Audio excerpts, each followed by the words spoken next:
आज से 4200 साल पहले मेसोपोटामिया के पास दो नदियों के बीच में ऊर साम्राज्य का शासन था। ऊर तृतीय वहाँ का राजा था और उसके शासनकाल में एक बच्चे ने जन्म लिया। उस बच्चे की महत्वाकांक्षाएं बहुत अधिक थीं और राजा ऊर का साम्राज्य बहुत बड़ा नहीं था। उस बच्चे ने प्राचीन विद्याओं के विशेषज्ञों से संपर्क किया क्योंकि उसकी किस्मत में कुछ और लिखा था। अपने प्रारब्ध में लिखे हुए राज्य सत्ता को प्राप्त करने के लिए उसने विद्रोह किया। असफल रहा क्योंकि उसके पास बड़ी छोटी सी सेना थी, 1000 लोगों की। ज्योतिषियों ने भविष्यवाणी की थी कि यह बच्चा आगे चलकर इस राज्य का राजा बनेगा। तो राजा ऊर के अत्याचारों से जो लोग परेशान थे, आतंकित थे, उन लोगों ने उस बच्चे का साथ दिया। लेकिन लोगों की संख्या कम थी, 1000 लोग राजा के सामने कुछ भी नहीं थे। राजा ने विद्रोह को दबा दिया, बच्चे को मरवाने के फरमान जारी कर दिए गए। लेकिन बच्चा भाग निकला। बच्चा भागकर सीरिया की ओर बढ़ा, रेगिस्तानों की ओर बढ़ा और वहाँ पर उसे कुछ ऐसा मिला जिसकी उसने कभी कल्पना नहीं की थी। एक काउंसिल, एक संगठन जिसमें 15 लोग थे। ये 15 लोग एक ऐसे व्यक्ति की खोज में थे जो उनका नेतृत्व कर सके। इन 15 लोगों के पास अलग अलग शक्तियाँ थीं, अलग अलग सामर्थ्य थे, अलग अलग प्रकार की इच्छाएं थीं और ये आपस में एकजुट नहीं हो पाते थे। इन्हें आवश्यकता थी एक ऐसे नेता की जो इन सबों को एक सूत्र में बांध सके, इनकी शक्तियों का एकत्रीकरण करके अपने उद्देश्य के लिए प्रयोग कर सके।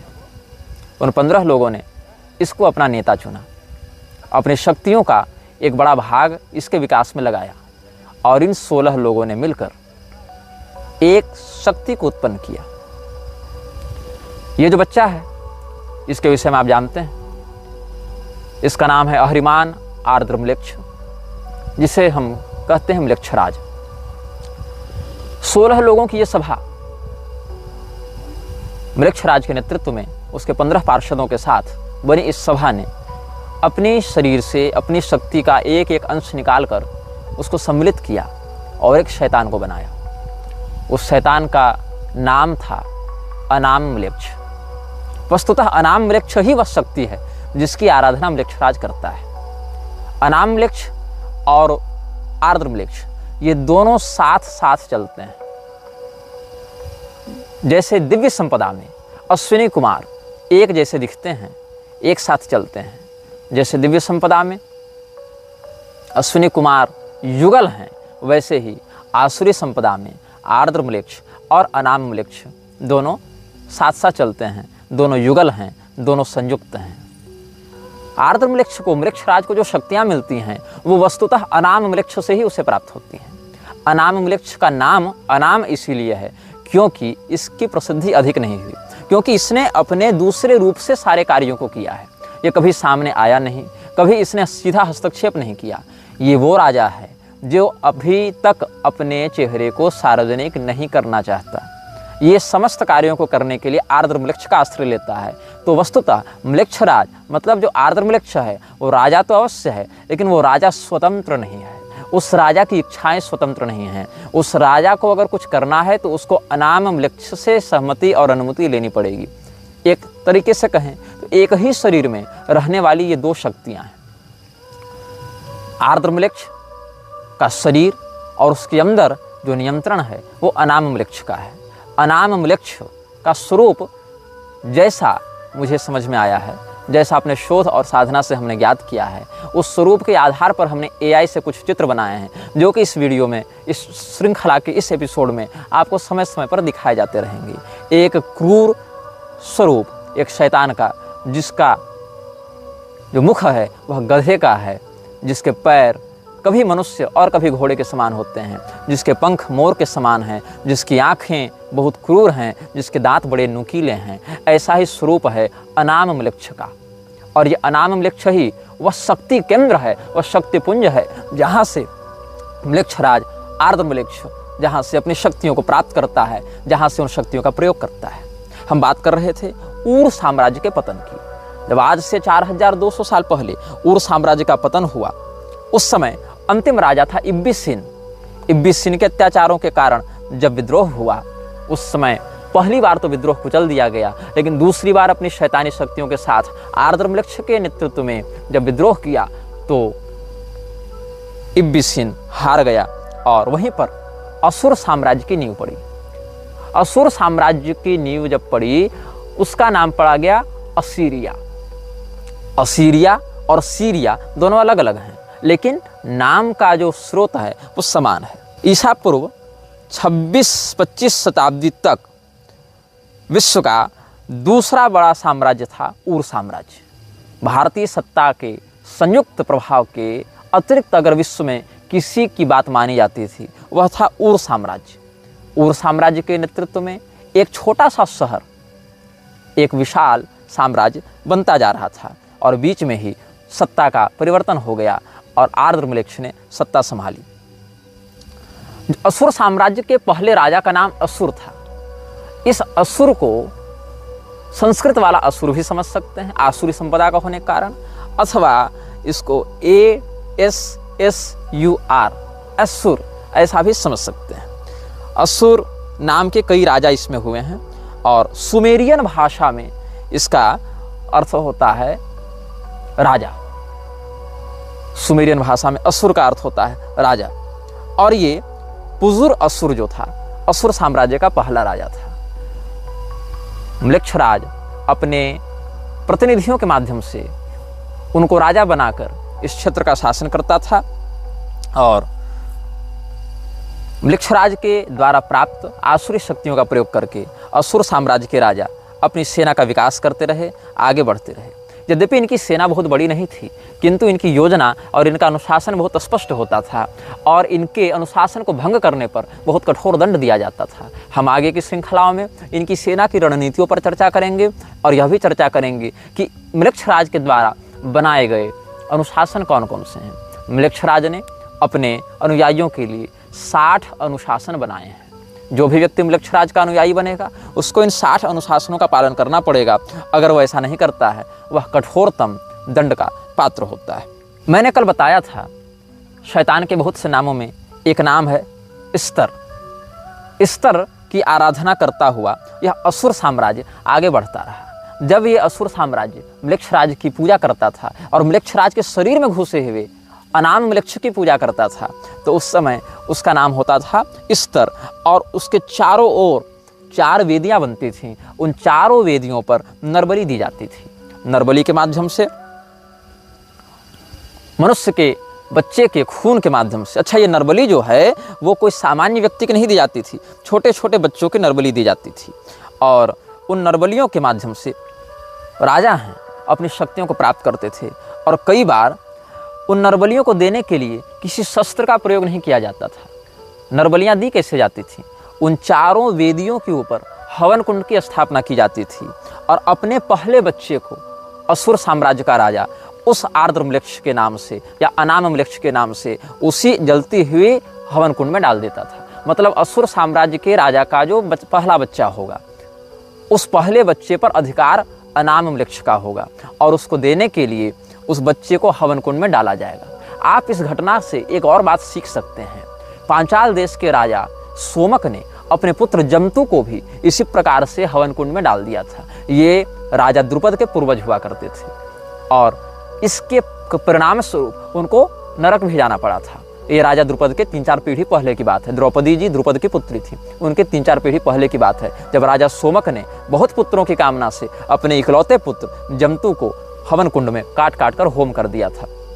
यद्यपि उनको आगे बहुत से पुत्रों की प्राप्ति हुई, लेकिन इस कर्म के कारण उस यज्ञ को कराने वाले पुरोहित और राजा दोनों नरक गए थे। यहाँ पर भी कुछ ऐसी बातें देखने को मिली जहाँ पर आसुरी तत्व के उपासक ये असुर साम्राज्य के राजागण अपने पहले बच्चे को स्तर की मूर्ति के चारों ओर बने हुए 4 हवन कुंडों में, किसी भी एक हवन कुंड में, हवन कुंड तो 4 होते थे, उसमें वो बलिदान करने के लिए जलती हुई अग्नि में झोंक देते थे और आर्द्रम्लेच्छ और अनामम्लेच्छ को तृप्त करते थे। तो वस्तुतः जो 15 पार्षद हैं वो इसको काउंसलर मानते हैं, जो काउंसिल का शासक है। काउंसलर कौन है? आर्द्रम्लेच्छ। और चांसलर कौन है? इस शैतानी परिषद का जो चांसलर है, जो कुलपति है, जो अध्यक्ष है, वो है अनामम्लेक्ष। अनामम्लेक्ष सामान्यतया किसी विशेष शरीर में बाहर नहीं घूमता है, वो आर्द्रम्लेक्ष के अंदर ही एक शक्ति के रूप में बैठा रहता है। एक प्रकार से उसने पोसेस कर रखा है आर्द्रम्लेक्ष को। आर्द्रम्लेक्ष वस्तुतः प्रारंभ में बुरा नहीं था, वो एक अच्छा व्यक्ति था। इसके व्यक्तित्व की तुलना आप कर सकते हैं मार्वल कॉमिक्स के गौर से, जिसकी बेटी बीमार थी और गौर ने क्या किया, देवताओं से प्रार्थना की कि आप मेरी मरती हुई बेटी को बचा लें, और उस समय देवताओं ने उसका तिरस्कार किया। तो नेक्रोमेंसर नामक दिव्य तलवार का या शैतानी तलवार का आश्रय लेकर गौर ने अपनी मरती हुई बेटी के ऊपर हो रहे अन्याय का बदला लेने के लिए देवताओं को मारना प्रारंभ किया था। तो ये जो गौर का किरदार है, ये वस्तुतः आर्द्रम्लेक्ष से ही प्रेरित है। कहीं ना कहीं आर्द्रम्लेक्ष, अनामम्लेक्ष अपनी इन घटनाओं को सिनेमैटिक यूनिवर्स के माध्यम से आगे बढ़ाते हैं, जिसमें एक बहुत बड़ा स्थान डिज्नीलैंड का है, जिस पर आगे इस श्रृंखला में हम कभी चर्चा करेंगे कि कैसे म्लेच्छराज के माध्यम से डिज्नीलैंड को आगे बढ़ाया गया है और वहाँ कैसे कैसे शैतानी कृत्य होते हैं। इस पर हम आगे सप्रमाण चर्चा समयानुसार इसी श्रृंखला में करेंगे। तो इसी प्रकार से आर्द्रम्लेक्ष वस्तुतः एक अनाथ था, किंतु उसके भाग्य ऐसे प्रबल थे कि वहाँ के नक्षत्र विशारदों ने, ज्योतिषियों ने कहा कि इसमें राजा बनने का योग है। इसीलिए आर्द्रम्लेक्ष को जब काउंसिल ऑफ सैटर्न ने गोद लिया, उन 15 लोगों ने उससे अपना नेता चुना, क्योंकि वो लोग कुछ कर नहीं पा रहे थे एक नायक के अभाव में। तो आर्द्रम्लेक्ष के शरीर में उर्सी की शैतानी शक्ति ने हावी होना प्रारंभ किया और उसको एक विद्रोही से बना दिया, एक अत्याचारी। अत्याचार के विरोध में जिसने अपना खड्ग उठाया था, वो बन गया विश्व का सबसे बड़ा अत्याचारी। अनामम्लेक्ष की शक्तियाँ तब अधिक विकसित होती हैं जब आकाश में चंद्रमा अपनी पूर्णता को होते हैं। अनामम्लेक्ष चंद्रमा की कलाओं के आधार पर अपनी शक्तियों को घटाता और बढ़ाता है। यद्यपि अमावस्या को आसुरी शक्तियाँ अधिक प्रबल होती हैं, किंतु अनामम्लेक्ष की ऊर्जा चंद्रमा की कलाओं के आधार पर घटती बढ़ती हैं, ये इसकी विशिष्टता है। इसीलिए सामान्यतया पूर्णिमा की रात्रि को अनामम्लेक्ष की शक्तियाँ सर्वाधिक उत्कर्ष को प्राप्त होती हैं, जो कि आज भी अलग अलग शैतान के उपासकों के द्वारा आराधित हो रहे हैं। और संयोग से जब ये वीडियो रिकॉर्ड किया जा रहा है तो आज भी जो रात है वो पूर्णिमा की है। हम बात कर रहे थे अनामम्लेक्ष और आर्द्रम्लेक्ष की। वस्तुतः जो म्लेच्छराज के अंदर शक्ति है, भावना है, प्रवृत्ति है, उसका स्रोत जो अनामम्लेक्ष है, वही अलग अलग स्वरूपों में, अलग अलग सभ्यताओं में विभिन्न नामों से पूजा जाता रहा है। कुछ उसको लूसीफर कह देते हैं, कुछ उसको बफमेट कह देते हैं, कुछ सेखमेट कह देते हैं, कुछ उसको इब्लिस कह देते हैं, लेकिन वस्तुतः उसका जो नाम है वही अनाम है। कई बार सैन्य शक्ति से अधिक महत्व होता है रणनीति और योजना का।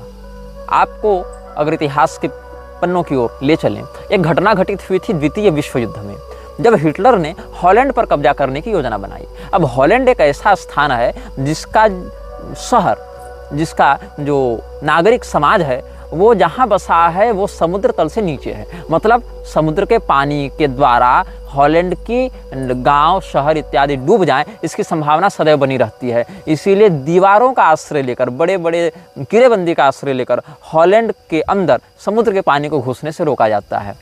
हॉलैंड की अर्थव्यवस्था पर एक बहुत बड़ा बोझ हॉलैंड की दीवारों का निर्माण और उनकी मरम्मत करना हो जाता है। हॉलैंड के पास न उतनी तगड़ी सेना थी, न उतने अधिक पैसे थे, न अधिक संसाधन थे। हिटलर ने सोचा कि हम हॉलैंड पर अतिशीघ्र कब्जा कर लेंगे। हिटलर ने आक्रमण कर दिया। हॉलैंड ने अपनी कमजोरी को ही अपनी ताकत बना लिया। उसने यह फैसला दिया कि जिस भी गांव में या जिस भी सभ्यता की ओर हिटलर की सेना बढ़ेगी, उस गांव से संबंधित समुद्री दीवार को तोड़ दिया जाएगा। हुआ यही, और समुद्र की आपदा से जो दीवारें हॉलैंड के गांव की रक्षा करती थीं, वही दीवारें जब तोड़ दी गईं, हॉलैंड के अंदर समुद्र का पानी घुसने लगा और जर्मनी सेना डूबने लगी, पराजित हो गई। कहने का तात्पर्य है कि कई बार जो आपकी रक्षा करता है, जिससे आपकी रक्षा होती है, उसको नष्ट करके अपने शत्रु को अपने अंदर आमंत्रित करने से आप बच सकते हैं। जो समुद्र का पानी कभी मारता था और दीवारें बचाती थी, आज उल्टा हो गया। दीवारों को रक्षक नहीं, अवरोधक माना गया। रक्षक को हटा दिया गया, जो कल मार रहा था उसको अंदर आने दिया गया, और उसी ने अंततः आपकी जान बचाई। इस रणनीति को समझिएगा। उर साम्राज्य के अत्याचारों से बचने के लिए सुमेर की जनता ने उर साम्राज्य के विरुद्ध आर्द्रमृक्ष के नेतृत्व में विद्रोह किया था। लेकिन अंततः जो उर साम्राज्य अत्याचारिक रूप में प्रसिद्ध था, लोगों ने उसको याद करना आरंभ किया जब उन्होंने देखा कि हमारा विद्रोही नायक हमारे पिछले राजा से कहीं अधिक महत्वाकांक्षी, कहीं अधिक क्रूर और कहीं अधिक सनकी है।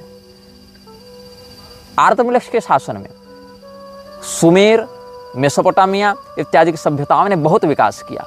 भौतिकता की दृष्टि से, सैन्य शक्ति की दृष्टि से, विलासिता की दृष्टि से शैतानी ताकतों ने उस पूरे क्षेत्र में अपनी कृपा बरसाने आरंभ की। जो भी राजा का वफादार होता था, जो भी असुरों का उपासक होता था, जो भी इस प्रकार से नकारात्मकता को स्वीकार कर लेता था, उसकी सामाजिक प्रतिष्ठा, उसका यश, उसका पराक्रम बहुत बढ़ने लग जाता था। देखा देखी लोगों ने इसको अपनाना प्रारंभ किया और एक छोटा सा शहर बन गया एक विशाल साम्राज्य। अब हम सिद्धांतों पर चर्चा करेंगे।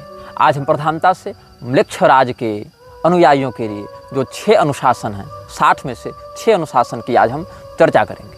पहला अनुशासन यह कहता है, तुम्हारे हृदय में सदैव एक ज्योति जल रही है। जब भी कोई निर्णय करना हो उस ज्योति का अनुसरण करना। यह पहला नियम कहता है। वह ज्योति शैतानी है, अ फ्लेम ऑफ इविल। आपको अगर लॉर्ड ऑफ रिंग्स की घटना याद होंगी, वहाँ एक आँख थी, सैरोन की आँख, जो दहकती रहती थी। वो आग है, लेकिन वो आग नरक की आग है।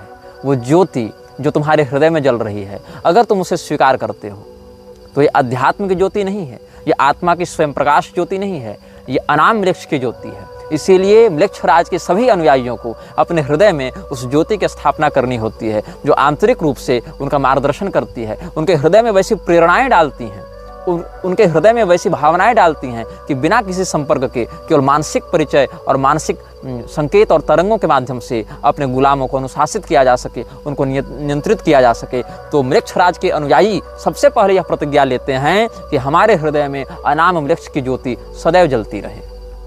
अनाम म्लेच्छ ने म्लेच्छ राज के अनुसार दूसरा नियम बनवाया। वह यह है कि जो तुमसे प्यार करे उससे तुम भी प्यार करो। अब ये सब ऐसे नियम हैं जिनको सुनने पर लगता है कि एक आदर्श समाज की परिकल्पना की जा रही है, और इन नियमों को ऐसी शब्दावली में, ऐसी परिभाषा में आगे व्यक्त किया गया है कि लोगों की बड़ी आकर्षक लगती हैं। लोगों को लगता है ये तो बिल्कुल सच्चा मार्ग है, इसमें क्या बुराई है, इसमें क्या शैतानियत है, इसमें क्या नकारात्मकता है। सबसे बड़ी नकारात्मकता वही है जिसको आप न पहचान सकें, जो आपको अच्छाई का वेश बनाकर ठगे। अनाम म्लेच्छ ने म्लेच्छराज को कहा कि तुम दूसरा नियम यह बनाओ कि जो तुमसे प्यार करे उससे तुम भी प्यार करो। अब इसमें एक समस्या यह होती है कि भाई कोई हमसे प्रेम कर रहा है तो हमसे घृणा कैसे कर सकते हैं, लेकिन ऐसी बात नहीं है। उसके प्रेम के पीछे क्या उद्देश्य हो सकता है, आप यह बात ध्यान में रखें कि रावण ने जब भगवती सीता का हरण किया था तो बारंबार कहता था कि हे सुंदरी, हम तुमसे प्रेम करते हैं, तुम उस वनवासी राम के पीछे क्यों पड़ी हुई हो, चलो हमारे प्रस्ताव को स्वीकार करो, हम तो मंदोदरी से भी ऊपर तुम्हारा आसन रखेंगे, हमारे हृदय में जो प्रेम है तुम्हारे लिए उसको एक बार स्वीकार कर लो। आप ध्यान दें, आज समाज में जितना व्यभिचार फैल रहा है, जितना लव जिहाद फैल रहा है, जितने तरह के बलात्कार हो रहे हैं, उनके पीछे कहीं न कहीं सिनेमैटिक भावना यह है कि जो तुमसे प्यार करे उससे तुम प्यार करो, प्यार किया तो डरना क्या, हम है राही प्यार के। तो ये जो है, जो तुमसे प्यार करे उससे तुम प्यार करो, इसमें प्यार अंततः जाकर व्यभिचार बन जाता है। एक आदर्श परिकल्पना कि दया सर्वेषु भूतेषु, सभी प्राणियों में दया करो, समस्त प्राणियों से मैत्री करो, मित्रस्य मा चक्षुषा समीक्षामहे। तो ये जो आर्ष भावना हमारी थी, उसी का स्रोत लेकर, उसी को आसुरी परिवेश में लपेटकर म्लेच्छराज ने दूसरा नियम बताया कि जो तुमसे प्यार करे उससे तुम भी प्यार करो। म्लेच्छराज ने एक तीसरा नियम बनाया कि अगर कोई तुम्हारा विरोध करता है, अगर कोई तुमसे घृणा करता है, अगर कोई तुमसे नफरत करता है, तो तुम उसके प्रति कोई शत्रुता का भाव मत रखो। इससे क्या होता है, म्लेच्छराज के जो अनुयायी हैं वो अपने चरित्र को समाज में इतने आदर्श और सहनशील के रूप में स्थापित करने में सफल हो जाते हैं कि आपको लगता है कि अरे मैंने इसको गाली दी लेकिन ये सहन कर गया, ये तो बहुत संत व्यक्ति है। अरे मैंने इसको फटकारा, इसको धिक्कारा, लेकिन ये सहन कर गया, इसके मन में तो क्षोभ नहीं हुआ, इसने तो मुझे पलटकर कोई गाली नहीं दी, अवश्य ये कोई बहुत सहनशील व्यक्ति है। आप ध्यान दें, एक तनु जो कपटी मुनि था, राजा प्रताप भानु के समान ऐसे ही काम क्रोध विजयी बनकर बैठा रहता था। राजा प्रताप भानु को लगा कि इनसे बड़ा सिद्ध, इनसे बड़ा जितेंद्रिय तो कोई दूसरा नहीं है। कालनेमी हनुमान जी के सामने जब राम राम का भजन किया तो हनुमान जी को भी एक क्षण को ऐसा लगा कि ये कोई बहुत सहनशील, कोई जितेंद्रिय संत है। तो जो बातें समाज में आदर्श के रूप में स्थापित हैं, उन्हीं बातों से प्रेरणा लेते हुए म्लेच्छराज ने ऐसे नियम बनाए जो बाहर से देखने से बड़े आदर्श, बड़े दिव्य, बड़े धार्मिक लगते हैं, बड़े सभ्य और शिष्टाचार से युक्त लगते हैं, लेकिन उनके अंदर की भावनाएं बड़ी विकृत होती हैं। इसलिए म्लेच्छराज के जो अनुयायी हैं वो समाज में ऐसी छवि बनाकर चलते हैं कि लोग यह समझें कि वे बड़े सहनशील हैं, बड़े गंभीर हैं, बड़े विवेकी हैं, बड़े प्रबुद्ध हैं, बड़े क्षमाशील हैं, बड़े सुलझे हुए व्यक्तित्व के धनी हैं। म्लेच्छराज के अनुयायियों के लिए चौथी अनिवार्यता यह है कि वो अपने मस्तिष्क को कभी खाली नहीं रख सकते। मतलब उनको सदैव कोई ना कोई योजना बनाती रहनी पड़ेगी। योजनाएं जब तक दिमाग में चलेंगी तब तक म्लेच्छराज को उतनी योजनाएं पता चलती रहेंगी। म्लेच्छराज अकेला व्यक्ति है और एक अकेला व्यक्ति हर प्रकार का चिंतन एक साथ नहीं कर सकता। लेकिन अगर उसको 10 लोग सलाह दे रहे हैं, 50 लोग परामर्श दे रहे हैं, 100 लोग परामर्श दे रहे हैं, तो 50-100 लोगों के विचारों के कारण एक साथ 50-100 विचारों से जुड़ सकता है। इसीलिए पहले नियम के अनुसार जो ज्योति हृदय में स्थापित है, उसी ज्योति के माध्यम से वो तुम पर नजर रखे हुए है। वो शैतानी ज्योति जो हृदय में तुमने संकल्प से स्थापित की है, उसकी गुलामी स्वीकार करके तुम अपने मन में जब योजनाएं बनाते हो, उन्हीं योजनाओं को वो सुनता है, वो समझता है, एक साथ उनको ग्रहण करता है। जैसे इंद्रिय विषयों को ग्रहण करती है, वैसे तुम्हारे हृदय की उस भावना को समझ लेता है, पकड़ लेता है। अगर तुमने एक बार अपना जीवन उसको सौंप दिया तो मानसिक रूप से तुम उससे बंध गए। फिर तुम जो जो योजना बनाओगे वो सारी बातें उसको पता चलती रहेंगी। अगर उसके विरुद्ध कुछ योजना बना रहे हो तो वह भी, और अगर उसके अभियान के लिए कुछ योजना बना रहे हो तो वह भी। इसीलिए म्लेच्छराज के अनुयायियों के लिए चौथी अनिवार्यता इस बात की होती है कि वो सदैव अपने मस्तिष्क में किसी न किसी प्रकार की योजना बनाते रहें, ताकि म्लेच्छराज को उनकी मानसिक स्थिति का सदैव अपडेट मिलता रहे, सदैव अद्यतित सूचना मिलती रहे कि मेरा यह सेवक मेरे विरुद्ध जा रहा है, मेरे अनुकूल जा रहा है, या इसमें किस प्रकार की शैतानी रचनात्मकता हो सकती है। म्लेच्छराज के अनुयायियों के लिए पांचवी अनिवार्यता है वचनबद्धता। अगर म्लेच्छराज का एक अनुयायी किसी दूसरे के प्रति कोई वचन दे देता है तो चाहे भौतिक रूप से उसको क्षति हो, चाहे उसकी इज्जत रहे न रहे, चाहे उसका पैसा रहे न रहे, चाहे उसका परिवार रहे न रहे, चाहे उसके शरीर के अंग भी काट कर अलग कर दिए जाएं, किंतु वह वचन नहीं तोड़ सकता है। वचनबद्धता पांचवा नियम है। म्लेच्छराज के अनुयायी अपने वचन को कभी भंग नहीं कर सकते। सत्य प्रतिज्ञ होना सनातन धर्म में बहुत श्रेष्ठ बात मानी गई है। राजा दशरथ, महाराज हरिश्चंद्र, शिवी इत्यादि राजाओं का बहुत उत्तम चरित्र है सत्यनिष्ठा के लिए। लेकिन इसी अच्छाई को शैतानी परिवेश में परोसते हुए म्लेच्छराज ने कहा कि बी अ मैन और वुमेन ऑफ वर्ड्स। तुम अपने मुख से निकले प्रत्येक शब्द को सत्य करने के लिए, चरितार्थ करने के लिए, बिना किसी विकृति के उस पर निष्ठा बनाए रखने के लिए बाध्य हो। तुम किसी भी परिस्थिति में हमारे प्रति किए गए समझौते को नहीं तोड़ सकते हो। अगर समझौता टूटेगा तो वह शरीर भी नष्ट किया जाएगा जिस शरीर के साथ इस समझौते को लिखा गया था, बांधा गया था। You can't make a pact with demon and you can't deny with it. आप अगर शैतान के साथ कोई समझौता करते हैं, वो समझौता उस शरीर के साथ ही खत्म होता है जिस शरीर के साथ आपने समझौता बनाया था। और अगर आपने यह समझौता अपनी चेतना से जोड़कर बनाया है, तब फिर आपकी पारलौकिक गति भी बाधित होगी। शरीर नष्ट होने के साथ साथ वो समझौता नष्ट नहीं होगा। फिर अगर शारीरिक केवल आपने बनाया है समझौता, तब शरीर नष्ट होगा। अगर समझौता टूटा तो आप मरेंगे। लेकिन अगर आपने अपनी चेतना उसको बेच दी है तो आपको इतना कुछ धन दौलत दे देगा, इतने बड़े स्तर पर पहुंचा देगा वह, कि आपको लगेगा कि विश्व मेरी अंगुलियों पर नाच रहा है। लेकिन फिर वह आपकी चेतना को अपना वशीभूत करके, जिस प्रकार से प्रेत सिद्धि इत्यादि करके रख लेते हैं, वैसे ही आपकी ऊर्जा को वह अपना आहार बनाकर आपसे अपनी गुलामी अंतस्थित भाव से भी कराएगा।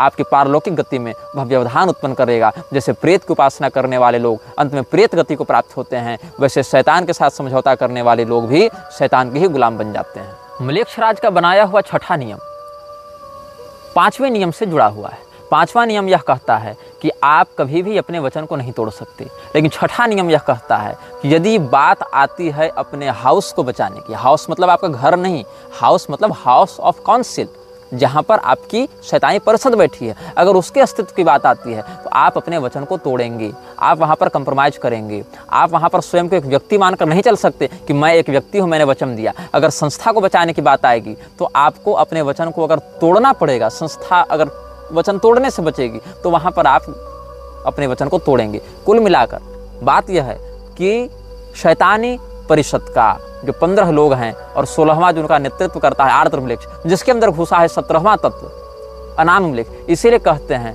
The council of 17 ruled by 2। ये भी शब्द बहुत स्थानों पर जो इस विषय में शोध करते हैं उनको मिलता है। काउंसिल ऑफ 17 रूल्ड बाय 2, 17 लोगों का यह परिषद है जिसमें 2 व्यक्ति शासन करते हैं। दिखते 16 हैं क्योंकि अनाममलेक्ष और आर्द्रमलेक्ष तो एक ही शरीर में रहते हैं, लेकिन हैं वो 2। तो काउंसिल ऑफ 17 रूल्ड बाय 2, तो इस काउंसिल को ही हाउस कहा गया है, यही इनका घर है। आपका घर कहीं बाहर नहीं। जो शैतान के गुलाम हैं, वृक्षराज के सेवक हैं, वो इसी काउंसिल के वफादार हैं, इसी घर के परिवार के सदस्य हैं। तो अगर वचन को पूरा करने से परिवार बचता है तो वचन पूरा किया जाएगा, तब आप वचन तोड़ नहीं सकते। और अगर वचन को तोड़ने से परिवार बचेगा तो आप वहाँ पर यह नहीं कर सकते कि हमने वचन दे दिया तो अब हम निभाएंगे, मेरी प्रतिष्ठा की बात है, बिल्कुल नहीं। आप कंप्रोमाइज़ करेंगे। यह 5वें नियम का एक अपवाद 6ठे नियम के रूप में बताया जाता है। आज हमने चर्चा की म्लेच्छराज को शक्ति कहाँ से मिलती है, म्लेच्छराज का जन्म कहाँ हुआ था, म्लेच्छराज के अंदर कौन सी शक्ति काम करती है, म्लेच्छराज बना कैसे। एक असफल साधक जो अपनी महत्वाकांक्षाओं को पूर्ण न कर सका और देवताओं से वैर कर लिया, अपने साथ 15 शैतानी उपासकों को लेकर अपनी ऊर्जा से एक नए शैतानी ऊर्जा को जिसने निर्मित किया और फिर उसी के वशीभूत हो गया, उसी के सम्मोहन में आ गया। अनाममलेक्ष के द्वारा नियंत्रित किया जा रहा आर्द्रमलेक्ष ही हमारे द्वारा यहाँ म्लेच्छराज शब्द से बताया जा रहा है, जिसके विषय में इस संसार की बहुत कम शक्तियाँ जानती हैं और अधिकांश शक्तियाँ जानकर भी मौन रहती हैं। यह वीडियो जल्द ही हटा दिया जा सकता है। कृपया थर्ड पार्टी ऐप्स का उपयोग करके डाउनलोड करें। आप इस वीडियो को अपने चैनल पर फिर से अपलोड भी कर सकते हैं।